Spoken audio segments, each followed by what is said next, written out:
Hi guys, welcome back to my channel. So ಇವತ್ತು ನಾನು ನಿಮಗೆ ಟೇಸ್ಟಿಯಾಗಿರುವಂತಹ ಪಾಸ್ತಾ ರೆಸಿಪಿನ ಶೇರ್ ಮಾಡ್ಕೋತಾ ಇದ್ದೀನಿ. ವೈಟ್ ಸಾಸ್ ಪಾಸ್ತಾ ತುಂಬಾ ಟೇಸ್ಟಿಯಾಗಿರುತ್ತೆ. ಪಾಸ್ತಾ ಮಾಡೋದಕ್ಕೆ ಮೊದಲಿಗೆ ನಾನು ಇಲ್ಲಿ ಒಂದು ಸ್ವಲ್ಪ ಪ್ಯಾನಲ್ಲಿ ಆಯಿಲ್ನ ಹಾಕ್ಕೊಂಡಿದ್ದೀನಿ. ನೆಕ್ಸ್ಟು ಕಟ್ ಮಾಡಿರುವಂತಹ ತರಕಾರಿಗಳನ್ನ ಆ್ಯಡ್ ಮಾಡ್ಕೋಬೇಕಾಗತ್ತೆ. ಕ್ಯಾರೆಟ್, ಕ್ಯಾಪ್ಸಿಕಮ್ ಮತ್ತು ಆನಿಯನ್ ಮತ್ತು ಸ್ವಲ್ಪ ಮಶ್ರೂಮ್ನು ಕೂಡ ಆ್ಯಡ್ ಮಾಡ್ಕೊಂಡಿದ್ದೀನಿ. ಮಶ್ರೂಮ್ ವೈಟ್ ಸಾಸ್ ಪಾಸ್ತಾ ಅಂತ ಹೇಳ್ಬೋದು. ತುಂಬಾ ಟೇಸ್ಟಿಯಾಗಿರುತ್ತೆ. ಮಶ್ರೂಮ್ ಕೂಡ ಹೆಲ್ತಿಗೆ ತುಂಬಾ ಒಳ್ಳೆಯದು. ಹೊರಗಡೆ ನೀವು ಪಾಸ್ತಾ ತಿನ್ನೋದಕ್ಕಿಂತ ಮನೆಯಲ್ಲಿ ಹೆಲ್ದಿಯಾಗಿ ಯಾವ ರೀತಿ ಮಾಡ್ಕೊಳ್ಳೋದು ಅಂತ ಹೇಳಿ ಇವತ್ತಿನ ವಿಡಿಯೋದಲ್ಲಿ ನೀವು ತಿಳ್ಕೊಬೋದು. ಸೊ ಈ ತರಕಾರಿ ಎಲ್ಲನೂ ಚೆನ್ನಾಗಿ ನಾನು ಫ್ರೈ ಮಾಡ್ಕೋತಾ ಇದ್ದೀನಿ. ಜೊತೆಗೇ ಇಲ್ಲಿ 2 ಟೇಬಲ್ ಸ್ಪೂನಷ್ಟು ಮೈದಾ ಹಿಟ್ಟನ್ನ ತೊಗೊಂಡಿದ್ದೀನಿ. ಅದಕ್ಕೆ ಸ್ವಲ್ಪ ಹಾಲನ್ನ ಹಾಕ್ಕೊಂಡು ಚೆನ್ನಾಗಿ ಗಂಟಿಲ್ದೇ ಇರೋ ರೀತಿಯಲ್ಲಿ ಅದನ್ನು ಕಲಿಸ್ಕೋಬೇಕಾಗತ್ತೆ. ವೈಟ್ ಸಾಸ್ ಮಾಡೋದಕ್ಕೆ ಮೇಯ್ನಾಗಿ ಬೇಕಾಗಿರೋದು 2 ಸ್ಪೂನಷ್ಟು ಮೈದಾ ಹಿಟ್ಟು. ನೀವು ಎಷ್ಟು ಚೆನ್ನಾಗಿ ಮಾಡ್ತಿದ್ದೀರಾ ಅಂತ ಕನ್ಸಿಸ್ಟೆನ್ಸಿನ ನೋಡಿ ನೀವು ಆ್ಯಡ್ ಮಾಡ್ಕೋಬೇಕಾಗತ್ತೆ.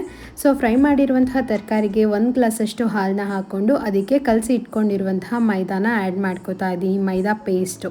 ಸೊ ಅದನ್ನು ಚೆನ್ನಾಗಿ ಮಿಕ್ಸ್ ಮಾಡ್ಕೊಳ್ಳೋಣ.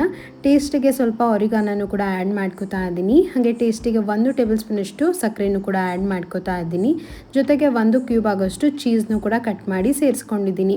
ತುಂಬಾ ಟೇಸ್ಟಿಯಾಗಿರುತ್ತೆ. ವೈಟ್ ಸಾಸ್ ಪಾಸ್ತಾ ಸಖತ್ತಾಗಿರುತ್ತೆ. ಹೊರಗಡೆ ಸಿಗೋ ಪಾಸ್ತಾಗಿಂತ ಮನೆಯಲ್ಲಿ ಮಾಡ್ಕೊಳ್ಳಿ, ತುಂಬಾ ಟೇಸ್ಟಿಯಾಗಿರುತ್ತೆ.